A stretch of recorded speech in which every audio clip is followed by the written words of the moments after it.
Recording in progress. So, mana next head of income vachesariki income from house property. So,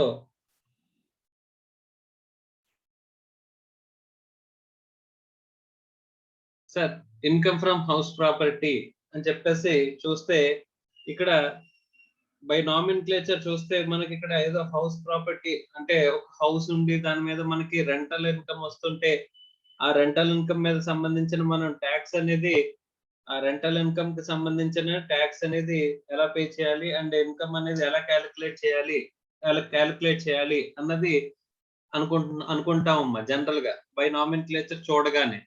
but ఇక్కడ ఏంటంటే కనుక ప్రతి head of income కి మనకి చార్జబిలిటీ section అనేది ఒకటి ఉంటది. ఆ చార్జబిలిటీ సెక్షన్ అనేది మనం చూసి అక్కడ ఆ హెడ్ లో ఏ ఇన్కమ్ అనేది ఇంక్లూడ్ అవుతుంది, ఏ ఇన్కమ్ అనేది ఇంక్లూడ్ అవ్వదు అని చెప్పేసి అని మనం డిసైడ్ చేసుకోవాలి. బై నామిన్క్లేచర్ మనం చూడగానే ఇక్కడ ఈ ఇన్కమ్ ట్యాక్సిబుల్ అవుతుంది, ఇన్కమ్ ట్యాక్సిబుల్ అవుతుందని ట్యాక్సిబుల్ అవ్వదు అని చెప్పేసి అని మనం ఒక కంక్లూజన్ కి డెసిషన్ కి రాకూడదు. ఓకే, సో ఫస్ట్ మనం చూడాల్సింది ఏంటంటే కనుక చార్జబిలిటీ సెక్షన్ 22 అమ్మ. మనకి ఇన్కమ్ ఫ్రమ్ సాలరీస్ లో చార్జబిలిటీ సెక్షన్ చూసాం.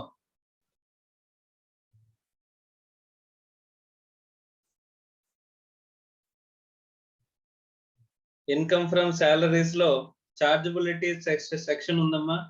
సో చార్జబిలిటీ సెక్షన్ వచ్చేసరికి సెక్షన్ 15 చార్జబిలిటీ సెక్షన్. సార్ టోటల్ గా ఇన్కమ్ ఫ్రమ్ సాలరీస్ లో మనకి ఎన్ని సెక్షన్స్ ఉన్నాయి సార్ అని చెప్పేసి అంటే సెక్షన్ 15 to 17. మా 15 నుంచి 17 వరకు సెక్షన్స్ మనం ఎక్కడ చూసామంటే ఇన్కమ్ ఫ్రమ్ సాలరీస్ లో చూసాం. తర్వాత income from house property. So income from house ప్రాపర్టీలో మనకి ఎన్ని సెక్షన్స్ ఉన్నాయి సార్ అని చెప్పేసి అంటే ఫస్ట్ చార్జబిలిటీ సెక్షన్ చూద్దాం. చార్జబిలిటీ సెక్షన్ ఇక్కడ వచ్చేసరికి 22 అంటమ్మా. చార్జబిలిటీ సెక్షన్ ఏంటి 22. సో ఇక్కడేమో చార్జబిలిటీ సెక్షన్ 22 మనకి టోటల్ గా ఎన్ని సెక్షన్స్ ఉన్నాయి సార్ అని చెప్పేసి అంటే కనుక 27. సో ఇది 22 అమ్మా. సో 22 to 27 అనే సెక్షన్స్ మనకి ఇన్కమ్ ఫ్రమ్ హౌస్ ప్రాపర్టీలో ఉన్నాయంటమ్మా. అమ్మ ఇది ఎందుకు చెప్తున్నానంటే అంటే స్టార్టింగ్ ఎండింగ్ లిమిట్స్ చెప్తున్నానమ్మా. అంటే ఒక సెక్షన్ 16 అన్నాడంటే మన బ్రెయిన్ లోకి ఇమీడియట్ గా రావాల్సింది ఏంటి ఇన్కమ్ ఫ్రమ్ సాలరీస్ లోకి వస్తుంది. లేకపోతే సెక్షన్ 24 అన్నాడంటే మనకి ఇన్కమ్ ఫ్రమ్ హౌస్ ప్రాపర్టీలోకి వస్తుంది అని చెప్పేసి మన బ్రెయిన్ లోకి ఇమీడియట్ గా స్ట్రైక్ అవ్వడం కోసం ఇక్కడ మనకి ఎక్కడి నుంచి ఎక్కడి వరకు ఏ సెక్షన్స్ ఏ హెడ్ లో కవర్ అవుతున్నాయి అనేది మనం చెప్పుకుంటాం జరుగుతుందమ్మా. Okay, so income from house property అనేది సెక్షన్ 22, అదే చార్జబిలిటీ సెక్షన్ 22. అందులో టోటల్ సెక్షన్స్ వచ్చి 22 to 27 అనేవి ఉంటాయంట. Okay right.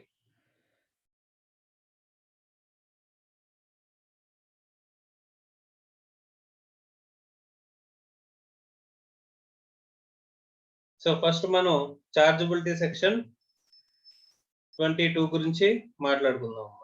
Okay right. So చార్జబిలిటీ section 22 నేను ఎవరిని అడిగితే వాళ్ళు ఒకసారి కొంచెం చదవండి అమ్మా.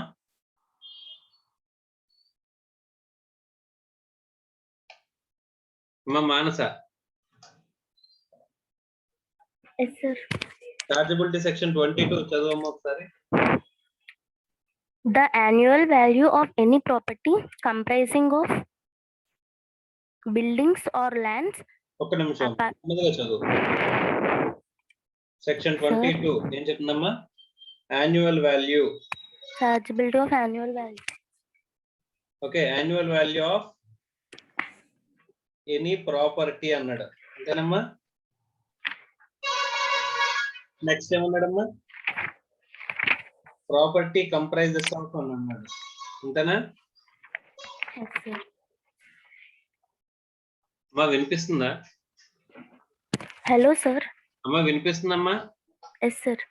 సో యాన్యువల్ ఫస్ట్ నుంచి చదవమ్మా. Annual value of the annual value of any property comprising of buildings ఉండమ్మా. Building or land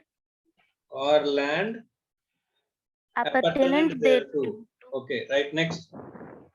Of which the SSC is the owner. Of which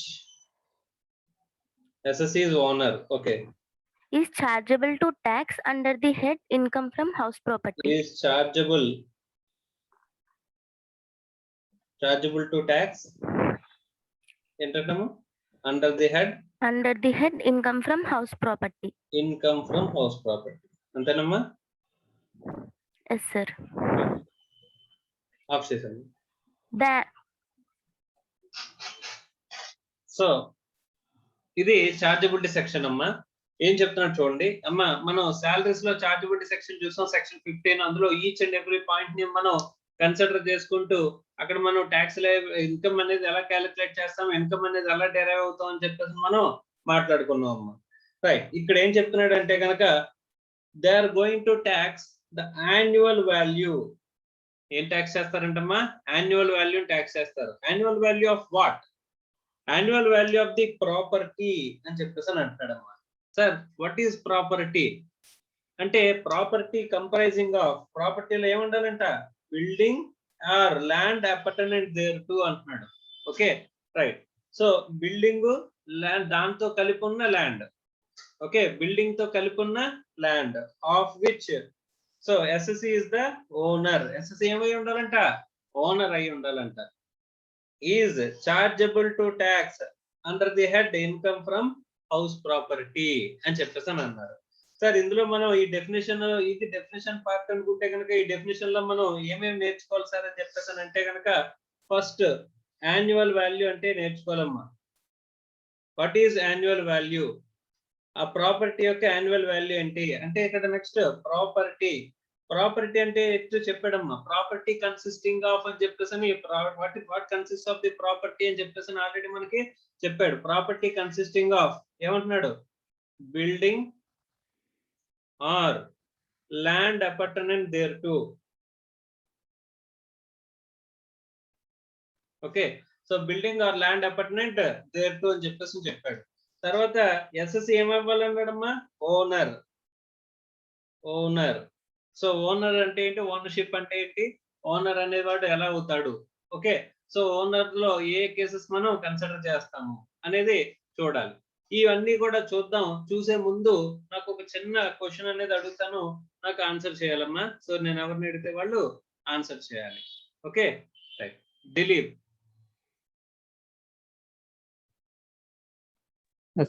Dilip వినిపిస్తుందమ్మా? రైట్. సో నాకు ఇక్కడ ఒక ల్యాండ్ ఉందంటమ్మా. నాకు ఒక ల్యాండ్ ఉందంట. ఆ ల్యాండ్ ని నేను నీకు ఏం చేశానంటే రెంట్కి ఇచ్చానంట. నేను ఈ ల్యాండ్ ని నీకు రెంట్కి ఇచ్చానంట. ఈ ల్యాండ్ నుంచి నాకు వచ్చిన రెంటల్ ఇన్కమ్ ని నేను ఇన్కమ్ ఫ్రమ్ హౌస్ ప్రాపర్టీలో ట్యాక్స్ కట్టాలా? ఇన్కమ్ ఫ్రమ్ హౌస్ ప్రాపర్టీలో కవర్ అవుతుందా? అవుతుంది సార్. ఎలా కవర్ అవుతుందమ్మా?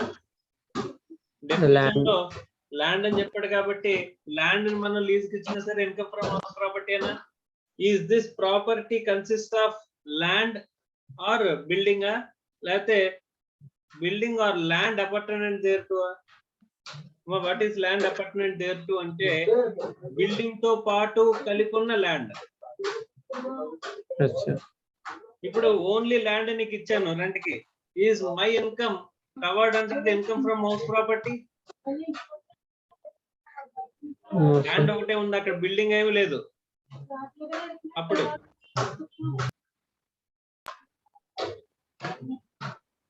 అర్థమవుతుందమ్మా? ఇక్కడ ల్యాండ్ అపార్ట్మెంట్ దేర్ టు అని చెప్పేసి అంటే బిల్డింగ్ తో పాటు ఉన్న ల్యాండ్. సపోజ్ ఇక్కడ ఇది టోటల్ సైట్ అమ్మా. ఇందులో మధ్యలో ఒక బిల్డింగ్ ఉంది, చుట్టుపక్కలంతా కూడా ఖాళీ site which belongs to this building. ఇది బిల్డింగ్. నీకు ఈ బిల్డింగ్ తో పాటుగా ఈ ప్లేస్ అంతటినీ కూడా కలిపి రెంట్కి ఇచ్చానంట.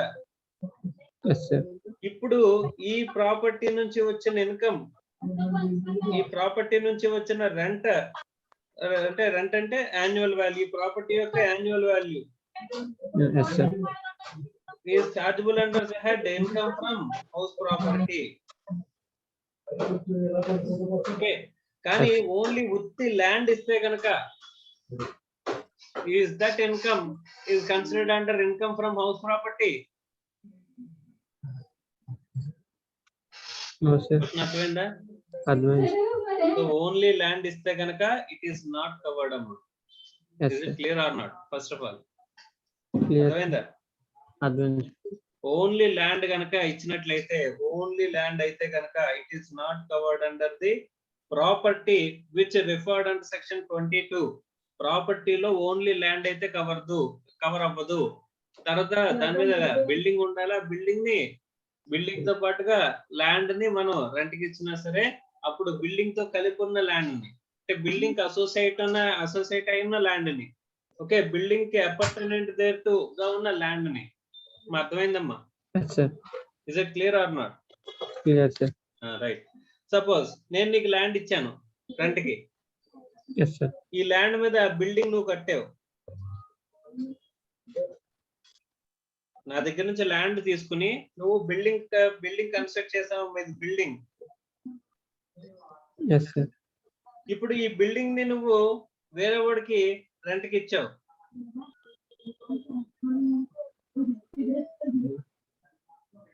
అర్థమైందా? Advance. ఇప్పుడు ఈ బిల్డింగ్ మీద నీకు వచ్చే rental income is it taxable under income from house property? Yes, sir. ఎలా అవుతుందమ్మా? Building के owner का. Annual value of the any ప్రాపర్టీలో ఏముంది? బిల్డింగ్. సో బిల్డింగ్ ఉంది కాబట్టి బిల్డింగ్ అనేది నీది కాబట్టి, okay, of which assessee is the owner. Building కి నువ్వు ఓనర్ అమ్మా, నేనా ఓనర్ని? ల్యాండ్ నాది, బిల్డింగ్ నీది. అలా ఉండొచ్చా? No, sir. ఉండొచ్చా ఉండకూడదా? అమ్మా, ల్యాండ్ నా దగ్గర నుంచి నువ్వు లీజుకి తీసుకుని దాని మీద బిల్డింగ్ కన్స్ట్రక్ట్ చేసావు. చేయడానికి లేదు అలాగా. చేయొచ్చు, అలా sir. చేస్తే బిల్డింగ్ నువ్వు ఓనర్ అవుతావు, నేను ఓనర్ అవుతానా?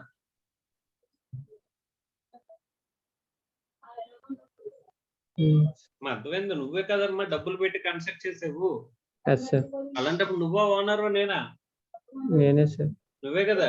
సో ఇక్కడ డెఫినేషన్ లో చెప్పింది చూడు, annual value of any property comprises of building or land apartment thereto of which assessee is the owner.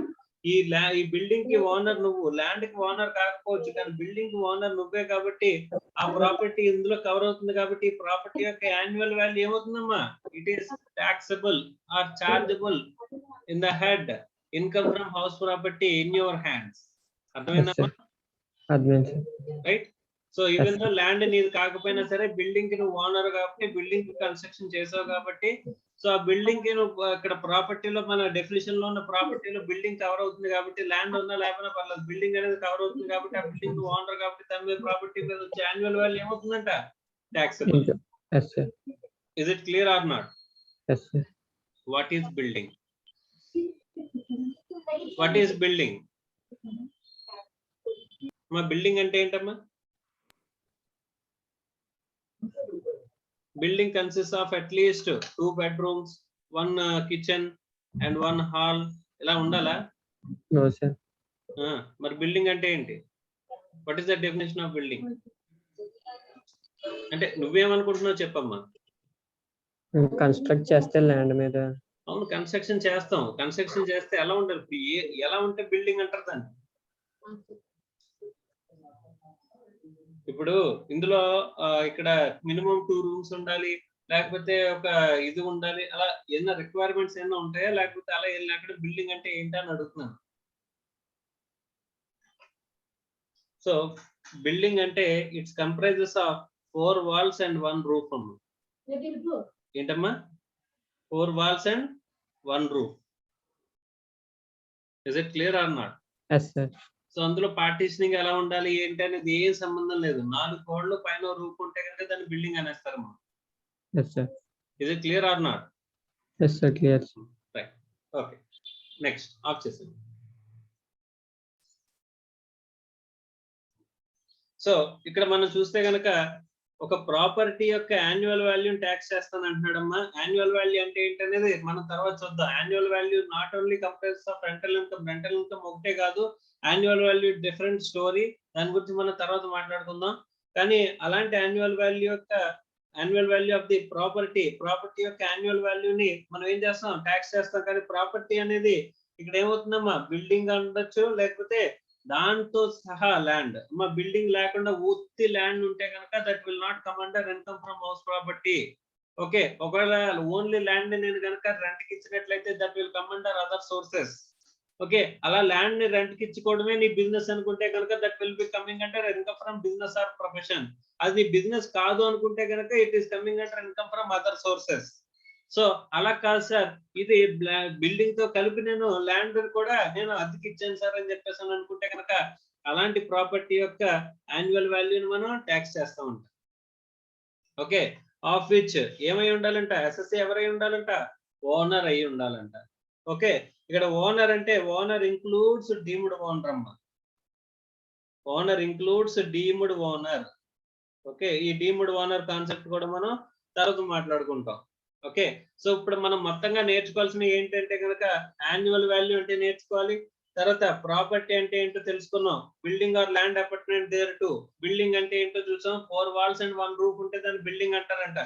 Only land ఉంటే కాదు, ఆ బిల్డింగ్ తో పాటు కలిపి ల్యాండ్ ఉంటే కనుక ఆ ప్రాపర్టీని బిల్డింగ్ తో పాటు ల్యాండ్ ని క్యాలిక్యులేట్ చేయాలి, దాని యొక్క యాన్యువల్ వాల్యూ క్యాలిక్యులేట్ చేయాలి. అలాగే ఓనర్ అంటే not only owner, it includes deemed owner. ఆ ఓనర్ అంటే ఎవరు, ఆ డీమ్డ్ ఓనర్ అంటే ఎవరు అనేది మనం చూడాలంటమ్మా. Okay, so this is with respect to definition. ఏమంటున్నాడు, చార్జబిలిటీ సెక్షన్ 22 లో చెప్పిన డెఫినిషన్. ఇన్కమ్ ఫ్రమ్ హౌస్ ప్రాపర్టీలో ఏమేమి కవర్ అవుతాయంటే annual value of any property, property comprising of building or land apartment thereto of which assessee is the owner అని చెప్పేసి చెప్తున్నాడు అమ్మా. సో ఇప్పుడు మనం ఏం చేద్దామంటే ఒకసారి డెఫినేషన్ అనేది చూద్దాం. ఇది ఇప్పుడు మనకు ఫెమిలియర్ అయిపోయింది, డెఫినేషన్ అనేది ఇప్పుడు మనకి ఫెమిలియర్ అయిపోయింది. ఇప్పుడు ఒకసారి చదువుతుంటే మనకి క్లారిటీ వస్తుంది. Annual value of any property, property comprising of building or land apartment thereto of which assessee is the owner is chargeable to tax under the head income from house property. Income from house property లో tax చేస్తాము అని చెప్పాడు. Next, the annual value of any building or portion of the building occupied by SSC for the purpose of business or profession carried on by him is not chargeable to tax అని చెప్తున్నాడు అమ్మా. ఇది కొంచెం important. Okay, so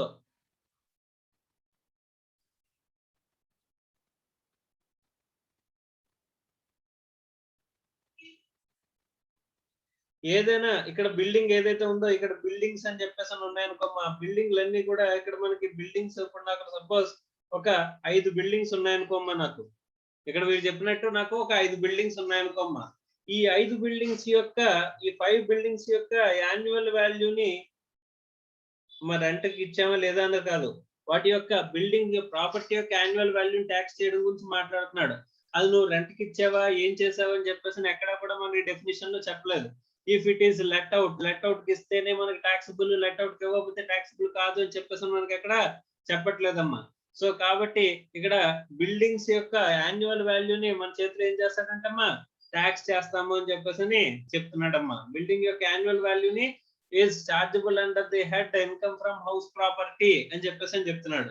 so annual value of the buildings చూద్దాం. కానీ చూసే ముందు ఈ బిల్డింగ్స్ ని గనక నేను నా బిజినెస్ ఆర్ ప్రొఫెషన్ కి నేను యూజ్ చేస్తుంటే గనక, మన business or profession carry out చేయడానికి నేను ఆక్యుపై చేస్తే గనక, బిజినెస్ ఆర్ ప్రొఫెషన్ కోసం మనం ఆక్యుపై చేస్తే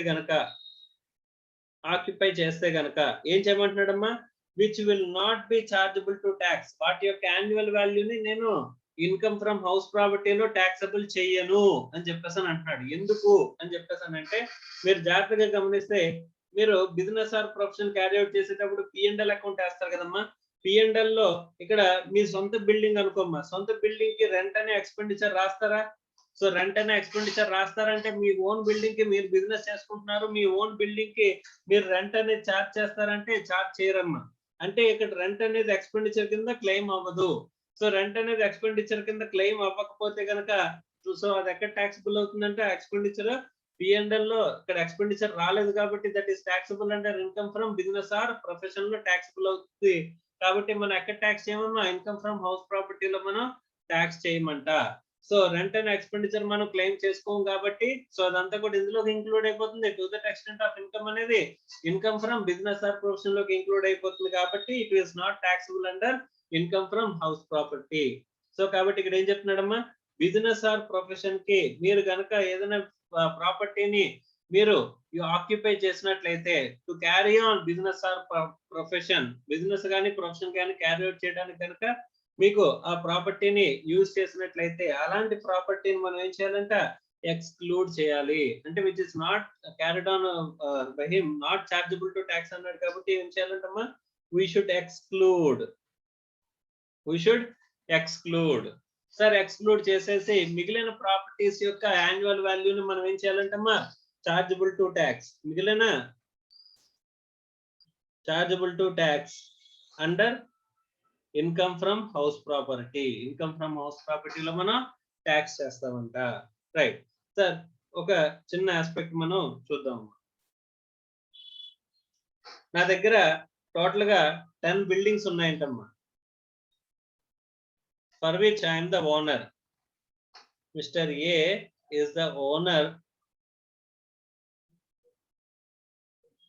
Mr. A is the owner for 10 buildings. Mr. A owner అంటమ్మా ఎన్ని బిల్డింగ్స్ కి, 10 బిల్డింగ్స్ కి. రైట్, ఆయన he is a chartered accountant in practice. Okay, ఈయన ఒక బిల్డింగ్ ని సిఏ ప్రాక్టీస్ కి యూజ్ చేసుకుంటున్నాడు అంటమ్మా. Okay, and is also having one business. Okay, ఒక బిజినెస్ ఉందంట ఆయనకి.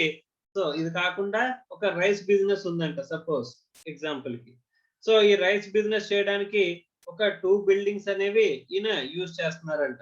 ఈయన ఓన్ బిజినెస్ చేసుకోవడానికి ఈయన ఏం చేస్తున్నారమ్మా, రైస్ బిజినెస్ చేసుకోవడానికి ఇదేమో బిజినెస్, ఇదేమో profession.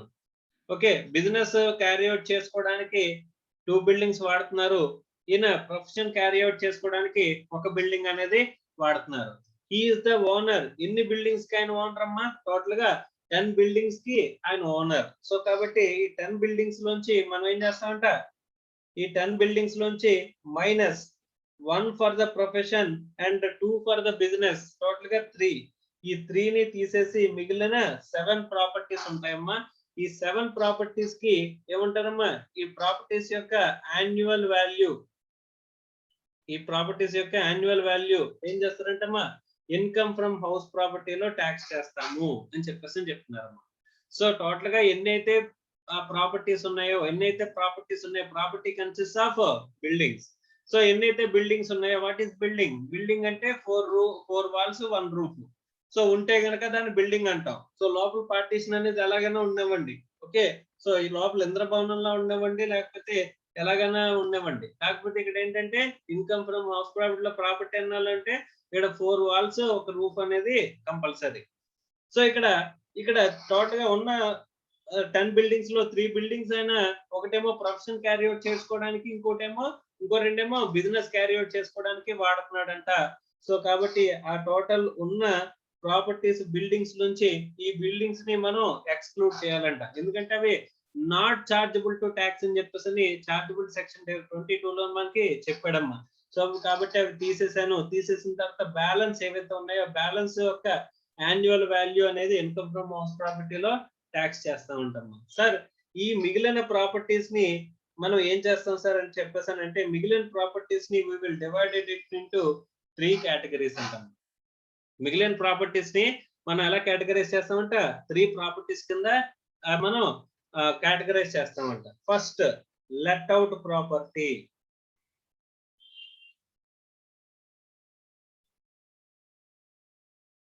First let out property కింద మనం క్లాసిఫై చేస్తాం. అంటే నిజంగా నువ్వు ఎవరికైనా రెంట్ కి ఇచ్చినట్లయితే ఆ ప్రాపర్టీని ఏమంటాడమ్మా, లెట్ అవుట్ ప్రాపర్టీ అని చెప్పేసి అని అంటాడంటమ్మా. ఓకే సార్, నేను ఎవరికి బిల్డింగ్ రెంట్ కి ఇవ్వలేదు అని చెప్పేసి అనుకుంటే, నేనే ఉంటున్నాను, నేనే అక్కడ ప్రాపర్టీలో నేను ఉంటున్నాను అని చెప్పేసి అని అంటున్నాడమ్మా. అలా అంటే కనుక దాన్ని సెల్ఫ్ ఆక్యుపైడ్ ప్రాపర్టీ అంటారు.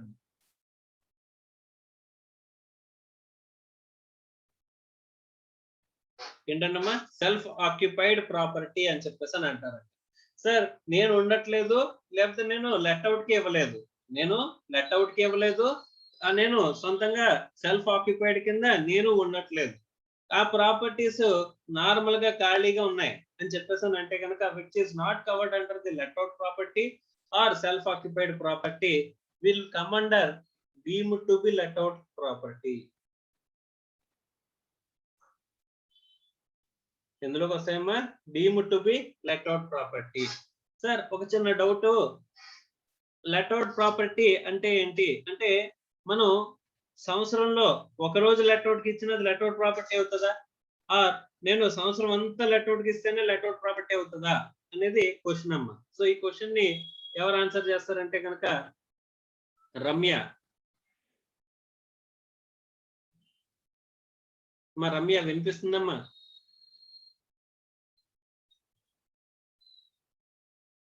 మా case Ramya.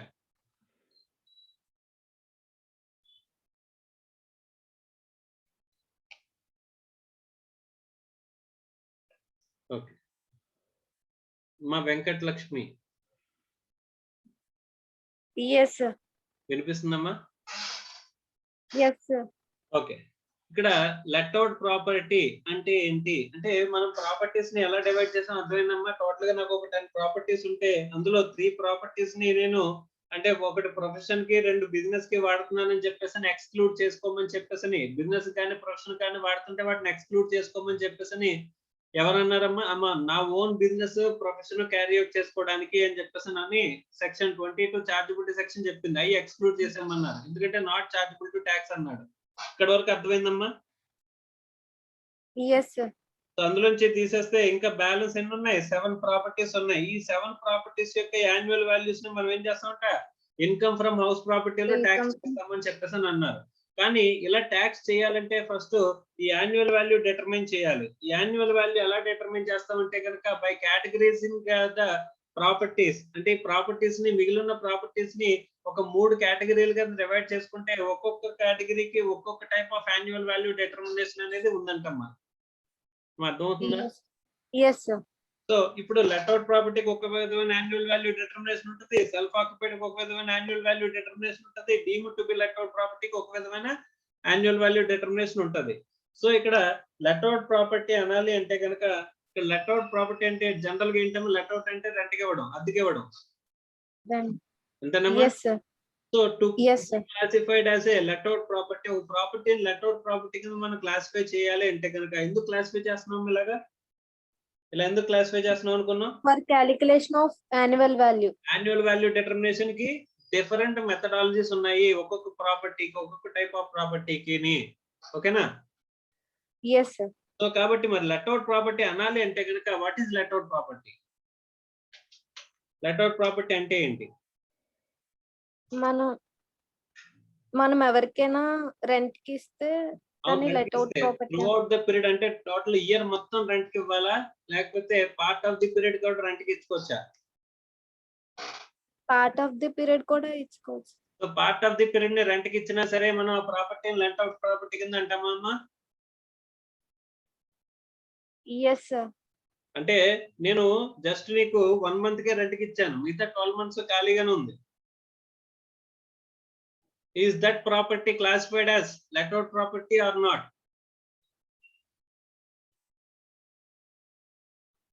Let out property. Let out property లోకి వస్తుందమ్మా? No, sir. కాదా?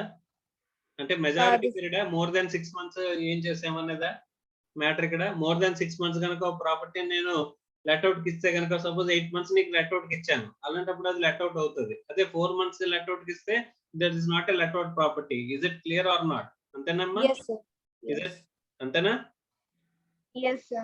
రైట్. సో ఇక్కడ క్వశ్చన్ ఏంటంటే ఈవెన్ దో నువ్వు 1 మంత్ కాదమ్మా 1 డే లెట్ అవుట్ కి ఇచ్చినా సరే ఆ ప్రాపర్టీ విల్ కమింగ్ అండర్ ఆ కేటగరైజేషన్ ఇందులోకి వస్తుందంట, లెట్ అవుట్ ప్రాపర్టీలోకి వస్తుందంట.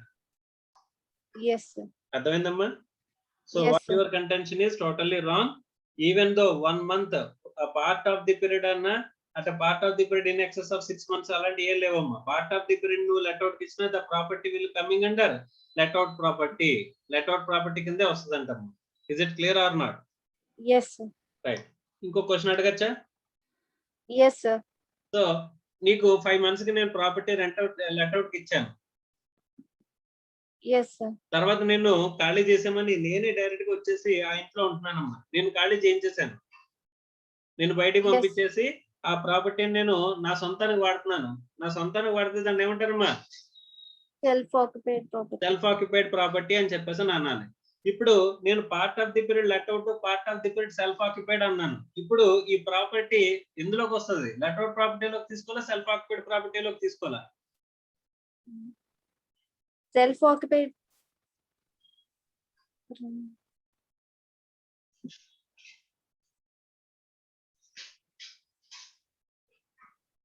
అమ్మా ఎందులోకి వస్తుందమ్మా? రెండు వస్తాయి sir, let out property, self occupied.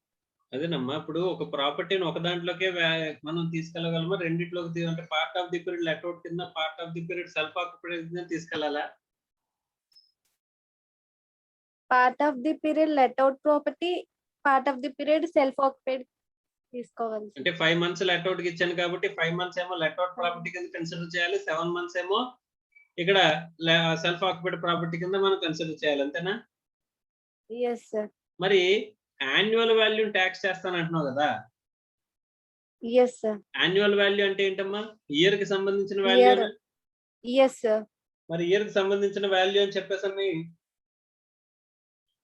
Year కి సంబంధించిన వాల్యూ అని చెప్పేసానంటే ఇక్కడ వినిపిస్తుందా?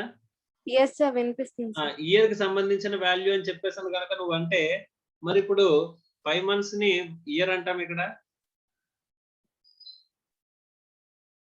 లేదు సార్, మరి అలాంటప్పుడు ఏమనాలి? మెజారిటీ తీసుకుంటాం సార్. మెజారిటీ తీసుకుంటామని చెప్పేసి అనిపిస్తుంది, అంతేనమ్మా? yes sir, సో ఈవెన్ దో అక్కడ మనం స్టిక్ ఆన్ అవ్వాల్సింది ఏంటంటే లెట్అవుట్ ప్రాపర్టీకి ఈవెన్ దో 1 day లెట్అవుట్ కి ఇచ్చిన property through out the period దేని కిందకి వస్తుందమ్మా? లెట్అవుట్ Let out ప్రాపర్టీ కింద property. వస్తుంది. సో దాని క్యాలిక్యులేషన్ వచ్చేసరికి యాన్యువల్ వాల్యూ డిటర్మినేషన్ అనేది లెట్అవుట్ ప్రాపర్టీకి ఎలాగైతే ప్రొసీజర్ ఉంటుందో అలాగే మనం చేయాలి, కానీ వి షుడ్ నాట్ మనం ఎలా క్యాలిక్యులేట్ చేయకూడదంట? సెల్ఫ్ ఆక్యుపైడ్ కింద చూడకూడదండి కదా. వన్స్ ఒక దాంట్లో కేటగరైజ్ చేసామంటే ఇయర్ అంతా దాంట్లోకి కేటగరైజేషన్ లో ఉంటదమ్మా, అర్థమైందా? yes sir, సో కాబట్టి ఎక్కడైనా అంటే ఇట్స్ ఇక్కడ లెట్అవుట్ అనేది ఇట్స్ లైక్ టాప్ ప్రయారిటీ అన్నమాట. సో కాబట్టి ఇక్కడ లెట్అవుట్ ప్రాపర్టీ కనుక మనం ఇచ్చినట్లయితే, సో ప్రాపర్టీను కనుక మనం లెట్అవుట్ కి ఇచ్చాము అని చెప్పేసి అంటే కనుక ఆటోమేటిక్ గా అది టోటల్ గా కంప్లీట్ గా లెట్అవుట్ ప్రాపర్టీ కింద ఉంటుంది అని చెప్పేసి చెప్తున్నాడు అమ్మా. ఓకేనా? yes sir, right. ఒక్కసారి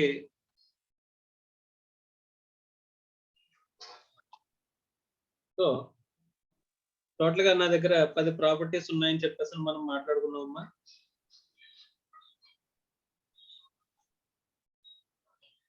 ఆ 10 ప్రాపర్టీస్ లో ఒక ప్రొఫెషన్ క్యారీ అవుట్ చేస్తున్నానని చెప్పాను. ఒక 2 బిల్డింగ్స్ లో business, 10 బిల్డింగ్స్ అనుకున్నామా. అందులో 2 బిల్డింగ్స్ ఏమో బిజినెస్ క్యారీ అవుట్ చేస్తున్నాను, ఒక బిజినెస్ లో ప్రొఫెషన్ క్యారీ అవుట్ చేస్తున్నాను అన్నాను. అందులో 3 ప్రాపర్టీస్ తీసేస్తే ఇంకా ఎన్ని ప్రాపర్టీస్ ఉంటాయమ్మా? 7 property, ఈ 7 ప్రాపర్టీస్ యొక్క యాన్యువల్ వాల్యూ అని మనం ట్యాక్స్ చేయాలి. యాన్యువల్ వాల్యూని మనం ట్యాక్స్ చేయాలి. ఈ యాన్యువల్ వాల్యూని ట్యాక్స్ చేయాలంటే ఈ ప్రాపర్టీస్ ని మనం ఎలా డివైడ్ చేయాలంటే యాన్యువల్ వాల్యూ డిటర్మినేషన్ కి 3 టైప్స్ లో మనకి ఇక్కడ ప్రాపర్టీస్ డివైడ్ అయి ఉంటాయి. ఏమనుకున్నామమ్మా? let out property, let out Self- property, self occupied self property, occupied property, deemed to be let out property. Deemed to be let out property. Okay, so let out property అంటే దానికి annual value determination separate గా ఉంటుంది. Self occupied ప్రాపర్టీకి annual value determination separate గా ఉంటుంది. Deemed to be let out ప్రాపర్టీకి annual value determination separate గా ఉంటుంది అని చెప్పేసి మనం మాట్లాడుకున్నాం. సో లెట్అవుట్ ప్రాపర్టీ అనాలి అని చెప్పేసి లెట్అవుట్ ప్రాపర్టీలో మనకి ఈవెన్ 1 day మనం లెట్అవుట్ ఇచ్చినా సరే ఆ ప్రాపర్టీని ఏమంటారమ్మా? లెట్అవుట్ ప్రాపర్టీ అని చెప్పేసి అంటారని చెప్పేసి మనం మాట్లాడుకున్నాం. అమ్మా నేను క్వశ్చన్ అడిగాను. yes sir, సో 5 months నేను లెట్అవుట్ కి ఇచ్చాను, మిగతా పీరియడ్ అంతా కూడా నేను సెల్ఫ్ ఆక్యుపైడ్ గా యూజ్ చేసుకున్నాను ఆ బిల్డింగ్ అని చెప్పేసి అనుకుంటే కనుక ఆ ప్రాపర్టీని దేని కింద క్లాసిఫై చేస్తాం అనుకున్నావమ్మా? let out property. Let out property కింద క్లాసిఫై చేస్తామని చెప్పేసి మనం మాట్లాడుకున్నాం. ఈవెన్ ద 1 day లెట్అవుట్ ఇచ్చినా సరే that will come under let out property. Remaining period మనం అలా వేకెంట్ గా వదిలేసినా సెల్ఫ్ ఆక్యుపైడ్ కి మనం తీసుకున్నా ఎలా తీసుకున్నా సరే property will be coming under let out Let out property only. Is it clear or not? Yes, sir. So ఇంకా లెట్అవుట్ ప్రాపర్టీస్ సార్ నేను 7 ప్రాపర్టీస్ లెట్అవుట్ కి ఇచ్చేసాను సార్. 7. Yes. టోటల్ గా నేను 7 ప్రాపర్టీస్ నేను లెట్అవుట్ కి ఇచ్చేసానంట. అప్పుడు ఏమవుతుందమ్మా? Annual value అప్పుడు let out property calculate చేస్తాం. సెల్ఫ్ ఆక్యుపైడ్ ప్రాపర్టీ అనేది ఉండదా? ఉంటుందా? అంటే సొంతంగా ఉండడానికి ఒక్క ప్రాపర్టీ కూడా ఉంచుకోవాల్సిన అవసరం లేదా? అలాంటిదన్నా ఉంటుందా? ఉండనవసరం వేరే ఉండాలి సార్. మనం టోటల్ గా 7 ప్రాపర్టీస్ నేను లెట్అవుట్ కి ఇచ్చేసానంటే కనుక 7 properties will come under let out property. ఇంకా Let there is out. No self occupied, there is no deemed to be let out. Is it clear or not? Yes, sir. Okay. Suppose అలా కాకుండా 7 properties కాకుండా నేను ఒక 5 properties నేను let out కి ఇచ్చానమ్మా. Yes, sir. ఈ 5 properties let out కి ఇస్తే ఇంకా నా దగ్గర 2 ప్రాపర్టీస్ ఉంటాయి ఖాళీగా. 2 properties. 2 ప్రాపర్టీస్ ఉంటాయి. ఈ 2 ప్రాపర్టీస్ లో నేను ఏం చేయొచ్చంట సెల్ఫ్ ఆక్యుపైడ్ కి డీమ్డ్ టు బి లెట్అవుట్ కి నేను క్లాసిఫై చేసుకోవచ్చు అని చెప్పేసి అని చెప్తున్నారమ్మా. Yes, sir. Clear or not? Self occupied అంటే నిజంగా నువ్వు ఖచ్చితంగా ఉండి తీరాల్సిన అవసరం లేదు. సో ఇక్కడ ఏంటంటే సెల్ఫ్ ఆక్యుపైడ్ యొక్క యాన్యువల్ వాల్యూ అనేది ఎంత ఉంటమ్మా? Nil. Annual value of the self occupied ఎంతమ్మా? నిల్. Nil. అంటే Yes, sir. 0. సో కాబట్టి ఈ సెల్ఫ్ ఆక్యుపైడ్ యొక్క యాన్యువల్ వాల్యూని నిల్ కింద తీసుకుంటాము. సో ఇక్కడ మనం దాన్ని ట్యాక్స్ లోకి కన్సిడర్ చేయమంటమ్మా. సో అలాంటప్పుడు ప్రాపర్టీస్ లో మనకి ఇక్కడ లెట్అవుట్ కాని ప్రాపర్టీస్ లో మనకి ఏదైతే హైయెస్ట్ నెట్ యాన్యువల్ వాల్యూ వస్తుందో ఇక్కడ deemed to be let out property యొక్క యాన్యువల్ వాల్యూస్ చేస్తాం మొత్తం అన్నిటికి. అందులో ఎక్కువ ఏదైతే యాన్యువల్ వాల్యూ వస్తుందో ఆ వాల్యూని మన ప్రాపర్టీని మనం దేని కింద తీసుకొచ్చంటమ్మా? Self Self occupied occupied. తీసుకొచ్చంట. ఆ మిగిలిన ప్రాపర్టీ ఏమవుతుంది? Let out property. Deemed to be let out Okay. Property కింద వస్తుందమ్మా. మా Yes, అర్థమవుతుందా? sir. సో Yes, we sir. have a choice between self occupied property and deemed to be let out property. మా అర్థమైందా? Yes, sir. ఇక్కడ మనకి చాయిస్ అంటే ఏమున్నట్టు? ప్లానింగ్ అనేది ఉన్నట్టు. అర్థమైందమ్మా? Yes, sir. Sir self occupied properties ఎన్ని తీసుకోవచ్చు అని చెప్పేసి అంటే 1 2 అంటే ఇంతకు ముందు వరకు 1 ఉండేదమ్మా. ఆఫ్టర్ అమెండ్మెంట్ ఏం జరిగిందంటే 2 ప్రాపర్టీస్ ని సెల్ఫ్ ఆక్యుపైడ్ ప్రాపర్టీస్ కింద మనం తీసుకొచ్చంట. మా అర్థమైందా? Yes, sir. సపోజ్ ఇక్కడ 5 ప్రాపర్టీస్ అనుకున్నాం కదా. ఇక్కడ సపోజ్ ఇక్కడ 4 ప్రాపర్టీస్ నేను లెట్అవుట్ కి ఇచ్చాను అనుకోమ్మా. Yes, sir. ఎన్ని ఉంటాయి? 3 ప్రాపర్టీస్ ఉంటాయి. అందులో 2 ప్రాపర్టీస్ సెల్ఫ్ ఆక్యుపైడ్ తీసుకుంటే ఇంకొక ప్రాపర్టీ One. తీసుకోవచ్చు deemed to B Deemed to be let out. మనకు వస్తుందమ్మా. Yes, sir. మన లెట్అవుట్ కి ఇచ్చినట్టే ఇవ్వనట్టే ఇది ఖాళీగా ఉన్న ప్రాపర్టీని మనం డీమ్డ్ టు బి లెట్అవుట్ అంటున్నాం అంటే కనుక లెట్అవుట్ కి ఇవ్వకుండా లెట్అవుట్ కి ఇచ్చినట్టుగా భావించి మనం యాన్యువల్ వాల్యూని ట్యాక్స్ చేస్తామని చెప్పేసి అని చెప్తున్నాం. అర్థమైందా? Yes, sir. Right. So first లో స్టార్టింగ్ లో మనం ఇంట్రడక్షన్ చెప్పుకునేటప్పుడు real income versus notional income అని ఒక కాన్సెప్ట్ చెప్పానమ్మా, గుర్తుందా? Yes, sir. సో నీకు రియల్ గా ఇన్కమ్ అరైజ్ అయితే మాత్రమే ఆ ఇన్కమ్ ని మేము ఏం చేస్తాం? ట్యాక్స్ చేస్తాము అని Tax, చెప్పి sir. చెప్పారు. అవునా? Yes, sir. Okay. No, so sir. Real గా మనకి ఇన్కమ్ రాలేదు అని చెప్పేసి అంటే ఆ ఇన్కమ్ ని మనం ఏం చేయమమ్మా? ట్యాక్స్ చేయము చేయం. అని చెప్పేసి అన్నారు. కానీ in certain situations exceptional cases మనం ఏం చేస్తూ ఉంటామా? Notional income will also be taxable. అంటే మనకి ఇన్కమ్ రాదు కానీ వచ్చినట్టుగా భావించి మనం ట్యాక్స్ చేస్తామంట. Yes, sir. సో అలాంటి కేసెస్ లో వన్ ఆఫ్ ది కేసే ఈ డీమ్డ్ టు బి లెట్అవుట్. నువ్వు లెట్అవుట్ కి ఇస్తే నీకు రెంట్ వచ్చింది అనుకోవచ్చమ్మా. లెట్అవుట్ కి ఇవ్వకుండా దాని యొక్క యాన్యువల్ వాల్యూ నువ్వు ట్యాక్స్ చేయాలంట. యాన్యువల్ వాల్యూ ఇన్కమ్ కింద కన్సిడర్ చేయాలంట. నీకు ఇన్కమ్ వచ్చినట్ట, ప్రాపర్టీ నుంచి ఇన్కమ్ రానట్ట? ఇన్కమ్ రాలేదు కానీ వచ్చినట్టు కన్సిడర్ చేస్తాం. వచ్చినట్టుగా కన్సిడర్ చేసి ట్యాక్స్ చేయాలి. అంటే రియల్ ఇన్కమ్ అవుతుంది. అది రియల్ గా నీకు చేతికి ఏమన్నా డబ్బులు No, వచ్చాయా? sir. No, రాలేదు. sir. సో రియల్ ఇన్కమ్ కాని దాన్ని మనం ట్యాక్స్ చేసే కేసెస్ అంటే నోషనల్ ఇన్కమ్ ని ట్యాక్స్ చేసే కేసెస్ గురించి మాట్లాడుకుంటాం. One of the cases the deemed to B let out property will come under national income situation. So exceptional case, rare normal గా income tax లో only real income ని మాత్రమే tax చేస్తాము. But in exceptional circumstances, exceptional cases, national income is going to be taxed. ఈ national income taxable చేసే cases లో ఉన్న example ఏంటమ్మా? Deemed to be let Deemed out to be let property. out property. Is it clear or not? Yes, sir. So properties ఎన్ని రకాలు ఇప్పుడు?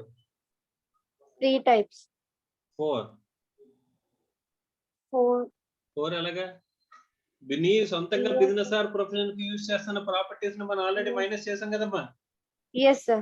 అవునా కదా? అంటే ఎన్ని కేటగిరీస్ ఇప్పుడు 4 categories. ఏంటవి? Let out property, self-occupied property, deemed to be let out property, and business or profession ki buildings used for own business or profession. profession. అంతే కదమ్మా? Own business Yes, or sir. Profession కి మనం ఏవైతే వాడుతున్నామో వాటిని అసలు ఇందులో consider చేయకూడదు, properties list లోకే కన్సిడర్ చేయకూడదు. అందుకని టోటల్ గా ఫస్ట్ లోనే మనం ఎక్స్క్లూడ్ చేసేస్తున్నాం.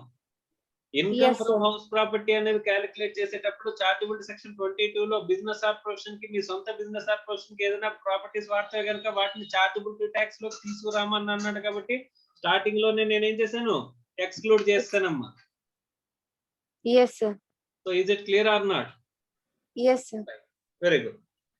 సో అప్పుడు మిగిలిన ప్రాపర్టీస్ ని ఇన్కమ్ ఫ్రమ్ హౌస్ ప్రాపర్టీలో ట్యాక్సిబుల్ చేయాలని చెప్పేసి అనుకున్నాం. ఇన్కమ్ ఫ్రమ్ హౌస్ ప్రాపర్టీలో ట్యాక్సిబుల్ చేయడానికి యాన్యువల్ వాల్యూ ట్యాక్స్ చేస్తామని చెప్పేసి మనకి annual value of any property comprising of building or land apartment thereto chargeable section 22 చెప్తుంది. కాబట్టి ఇక్కడ యాన్యువల్ వాల్యూ కనుక్కుంటా. Annual value of the property అన్న ప్రాపర్టీస్ అనేవి ఎలా డివైడ్ చేస్తే మిగిలిన ప్రాపర్టీస్ ని let out property, self occupied property, deemed to be let out property కింద డివైడ్ చేస్తాం.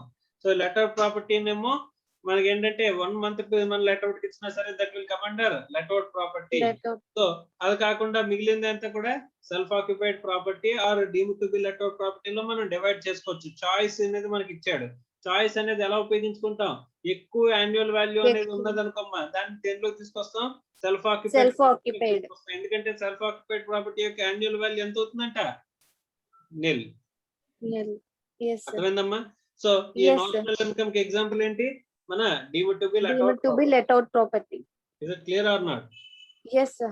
రైట్. ఆఫ్ చేసాము.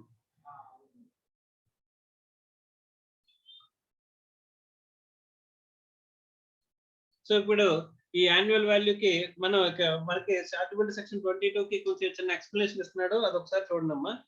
It should be specifically noted that what is taxable under the head income from house property is the annual value of a building or property and not the rental income. మనకి ఏ income taxable చేస్తాను అంటున్నాడమ్మా? Annual value taxable చేస్తాం, కానీ అక్కడ మనకి ఏ income taxable చేయడు? Rental income. నిజంగా మీకు rent ఎంత అయితే వచ్చిందో ఆ రెంటల్ ఇన్కమ్ ని ట్యాక్స్ చేయడు. చాలా జాగ్రత్తగా గమనించాలి. మనకి 10 లక్షల రెంట్ వస్తుందంటే 10 లక్షలని ట్యాక్స్ చేయడం, దాని యొక్క యాన్యువల్ వాల్యూని మనకి తీసుకుంటాడు. యాన్యువల్ వాల్యూ డిటర్మినేషన్ లో one of the aspect is rent. Okay, right. So no doubt rental income is also taken to consideration for determination of the annual value. Annual value determine చేసే దాంట్లో one of the part కింద మనకి ఏం తీసుకుంటాడమ్మా? Rental ని తీసుకుంటాడంటమ్మా. So in this case the let out property but fair rent plays a important role in the determination of the annual value. Annual value determine చేయడంలో ఏ value మనకి consideration లోకి వస్తుందంటే fair value అంటే. Fair value అంటే market value అమ్మా. So దాన్ని ఎలా calculate చేయాలనేది, ఫెయిర్ రెంట్ అంటే మార్కెట్ రెంట్, అది ఎలా క్యాలిక్యులేట్ చేయాలనేది తర్వాత మనం మాట్లాడుకుందాం అమ్మా డీటెయిల్ గా. Okay, right. సో కానీ ఇక్కడ ఇంపార్టెంట్ ఆస్పెక్ట్ ఒకటి ఉంది, అది మాట్లాడుకున్న తర్వాత మనం మిగతా మాట్లాడుకుందాం. Income from house property chargeable to tax under other heads of income. Other heads of income లో చార్జబుల్ అయ్యే కేసెస్ గురించి మనకి చెప్తున్నాడమ్మా. అవి మాట్లాడుకున్న తర్వాత, ఇవి చూసిన తర్వాత అప్పుడు మిగిలిన కూడా మనం చూద్దాం.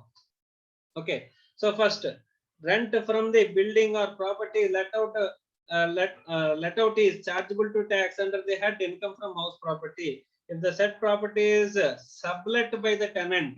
మా జాతక చూడండి. sublet by the tenant, the income derived by the tenant from the subletting is chargeable under the head income from other sources and not under the head income from house property అని చెప్పేసి అంటున్నాడు. Sir ఇప్పుడు ఈ building ఉందనుకోమ్మా, ఇక్కడ ఒక building ఉందనుకోమ్మా, ఈ building కి ఏ అనేవాడు ఓనర్. వీడు ఎవడమ్మా? ఓనర్.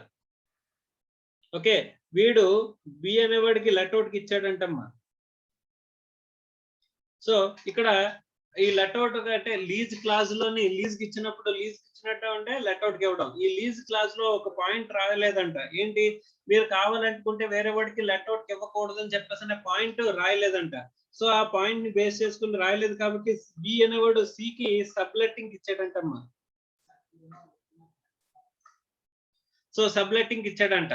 సో అంటే వేరే వాడికి ప్రాపర్టీని ఏం చేశారమ్మా, లెట్అవుట్ కి ఇచ్చాడంట. బి అనేవాడు సి అనేవాడికి లెట్అవుట్ కి ఇచ్చాడు. కానీ ఇక్కడ ఈ ప్రాపర్టీ యొక్క లెట్అవుట్ వాల్యూ ఏదైతే ఉంటుందో ఇక్కడ బి చేతిలో taxable income from head house ప్రాపర్టీలు అవుతుందా సార్ అని చెప్పేసానంటే అవ్వదమ్మా.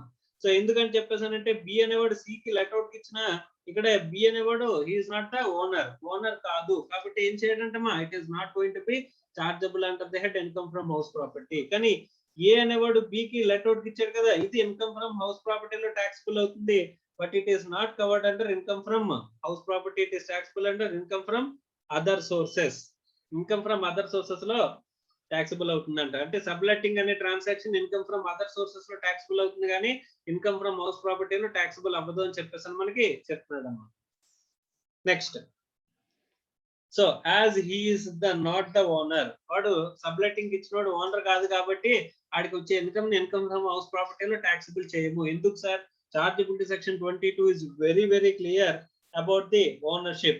సో ఇక్కడ ఏమంటున్నాడు, ఆ ప్రాపర్టీ యొక్క ఓనర్ అయ్యి ఉండాలి, SSC must be the owner అని చెప్పేసి అంటున్నారు. ఎస్ఎస్సి మస్ట్ బి ఓనర్ అవ్వాలి, కానీ అక్కడ ఓనర్ కాకపోతే కనుక ఆ ప్రాపర్టీ యొక్క యాన్యువల్ వాల్యూని వాడి చేతిలో టాక్సిబుల్ చేయమని చెప్పేసి అంటున్నాడు. ఎక్కడ టాక్సిబుల్ చేయడు, ఇన్కమ్ ఫ్రమ్ హౌస్ ప్రాపర్టీలో టాక్సిబుల్ చేయమని చెప్పేసి అంటున్నాడు. ఎందుకంటే chargeability section 22 applies only to income from house property. Okay, right. Next, where rental income is derived from the letting of the vacant land alone, it shall not be chargeable to tax under the head income from house it is taxable or chargeable to tax under the income from other sources as there is no building అని చెప్పేసి అంటాడు. మా ఇక్కడ మనకి ఇక్కడ definition లో clear గా ఉంది, ప్రాపర్టీ కంప్రైజింగ్ ఆఫ్ ఏముండాలంటే బిల్డింగ్ ఒకటే కాదు, building or land apartment thereto, అంటే బిల్డింగ్ తో సహా కలిపి ఉన్న ల్యాండ్. అక్కడ బిల్డింగ్ ఉండి చుట్టుపక్కలంతా ల్యాండ్ ఉంటే రెండింటిని కలిపి నేను లెట్అవుట్ ఇచ్చాను అని చెప్పేసి అనుకుంటే కనుక ల్యాండ్ నేను లెట్అవుట్ ఇచ్చినట్టు కాదు కదా సార్. అంటే బిల్డింగ్ తో పాటు కలిపి నువ్వు లెట్అవుట్ ఇచ్చావు కాబట్టి, సో బిల్డింగ్ తో పాటు కలిపి నువ్వు లెట్అవుట్ ఇచ్చావు కాబట్టి ఇక్కడ ఏమవుతుందమ్మా, ఇన్కమ్ ఫ్రమ్ హౌస్ ప్రాపర్టీలోకి వస్తుంది. So building and land apartment thereto అన్నాడు, building or land apartment thereto అంటే land apartment thereto the building అని చెప్పేసి మనకి చెప్తున్నట్టు. అలా కాకుండా ఓన్లీ ల్యాండ్ అనేది ఇస్తే కనుక which will not come under the income from house property, it will taxable under income from other sources. Is it clear or not? So other sources లో taxable అవుతుంది. Next, where main business of the assessee is deriving rental income from the letting of the properties. Okay, what main business ఏంటంటే letting of the properties, and the same is included in the principal business of the memorandum of association, the same would be chargeable to tax under the business or business income అని చెప్పేసి అంటున్నాడు. అంటే అప్పుడు ఒక company ఉందమ్మా, ఆ company యొక్క main objects ఏంటంటే కనుక లెట్టింగ్ ఆఫ్ ది బిజినెస్ అంటే మన memorandum of association, articles of association అని ఉంటాయి కదమ్మా. అందులో మెమరాండమ్ ఆఫ్ అసోసియేషన్ లో వాళ్ళు నేచర్ ఆఫ్ బిజినెస్ అనేది మనం మెన్షన్ చేస్తాం. అందులో లెట్టింగ్ ఆఫ్ ది బిల్డింగ్స్ అని చెప్పేసి రాశారంట. ప్రాపర్టీని ల్యాండింగ్ లీజ్ కి ఇవ్వడమే నా బిజినెస్ అని చెప్పేసి అన్నారంట. అలా మెన్షన్ చేస్తే కనుక అది ఎక్కడ టాక్సిబుల్ అవుతుందంటమ్మా, it is taxable under business income. అది income from the business or profession లో టాక్సిబుల్ అవుతుంది అని చెప్పేసి సుప్రీం కోర్ట్ జడ్జిమెంట్ అమ్మా. అది very important. Okay, Chennai properties and investments limited versus CIT అనే కేసులో ఇక్కడ ఏం చేశారంట, ఇక్కడ సుప్రీం కోర్ట్ జడ్జిమెంట్ అనేది ఇచ్చిందంట. అలాగే Rayala corporation private limited versus ACIT అనే కేసులో కూడా సుప్రీం కోర్టు జడ్జిమెంట్ ఇచ్చిందంట. బ్రాకెట్ లో ఎస్సీ అని ఉందంటే సుప్రీం కోర్ట్ అమ్మా. Supreme court judgment, supreme court judgments are landmark judgments అని చెప్పేసి మనం మాట్లాడుకుంటాం అమ్మా. Okay, right. Next, in all other cases rental income shall be subject to tax under the head income from house property. The SSC carried on activities of taking properties on rent and subletting them of the same based on the object clause, which states that SSC may undertake any of the business which is ancillary to the principal business. Where the SSC has not carried on this activity as a systematic and organized manner similar to the business, it would be held that the SSC falls in the falls in the purview of the deemed owner and accordingly chargeable to tax under the head income from house property అని చెప్పేసి అని అంటున్నాడు. Okay, so ఎక్కడైనా సరే మీరు చేసేది nature of business యాక్టివిటీలో systematic manner లో బిజినెస్ కింద లేదు అనుకుంటే కనుక that will be taxable under income from house property అని చెప్పేసి మాట్లాడుతున్నాడు. సో దీని గురించి మనం తర్వాత మాట్లాడుకుందాం. సో ఫస్ట్ నార్మల్ గా అయితే కనుక ప్రాపర్టీ నుంచి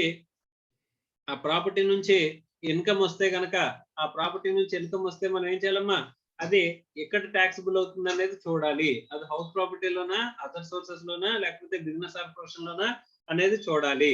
సో ఎలాగ చూస్తాం సార్ అని చెప్పేసి అంటే కనుక అది నువ్వు సబ్లెట్ కి ఇచ్చిందా, సబ్లెట్ అంటే నువ్వు లెట్ తీసుకుని వేరే వాడికి సబ్లెటింగ్ ఇస్తే కనుక నీకు వచ్చిన ఇన్కమ్ ఫ్రమ్ అదర్ సోర్సెస్ లో ట్యాక్సిబుల్ అవుతుంది. సపోజ్ ల్యాండ్ నువ్వు ఓన్లీ లీజ్ కి ఇచ్చామని చెప్పేసి అంటే అది కూడా ఇన్కమ్ ఫ్రమ్ అదర్ సోర్సెస్ అవుతుంది. అలా కాకుండా నేను నా లెట్టింగ్ ఆఫ్ ది బిజినెస్ అంటే నా business letting of the main objects ఏం రాశానంటే letting out of the business buildings properties, ఆ ప్రాపర్టీస్ లెట్ అవుట్ ఇవ్వడమే నా బిజినెస్ అని చెప్పేసి అనుకుంటే ఆ income from business or profession లో ట్యాక్స్ చేస్తామని చెప్పేసి చెప్తున్నారమ్మా. లేకపోతే సపోజ్ అలా కాకుండా నేను నా ఓన్ బిజినెస్ ఇక్కడ రన్ చేస్తున్నానంటే అసలు ఎక్స్క్లూడ్ అయిపోతాయి టోటల్ గా. ఆ తర్వాత మిగిలిన ప్రాపర్టీస్ నుంచి నేను ఏం చేస్తానమ్మా, we will divide it into అంటే ఇన్కమ్ ఫ్రమ్ హౌస్ ప్రాపర్టీ లో కవర్ అయ్యే బిల్డింగ్స్ ఏవైతే మిగిలినాయో మన దగ్గర అలాంటి బిల్డింగ్స్ ని నేను let out property, self occupied property, deemed to be let out property కింద నేను డివైడ్ చేస్తాను అని చెప్పేసి చెప్పానమ్మా. Okay right. ఇంకొక చిన్న క్వశ్చన్ అడుగుతానమ్మా, సో ఆన్సర్ చేయండి. మళ్ళీ స్వరూప్,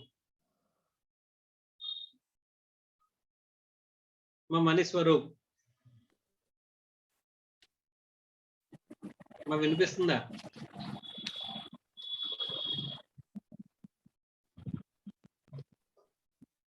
నీ వాయిస్ నాకు వినిపించట్లేదు.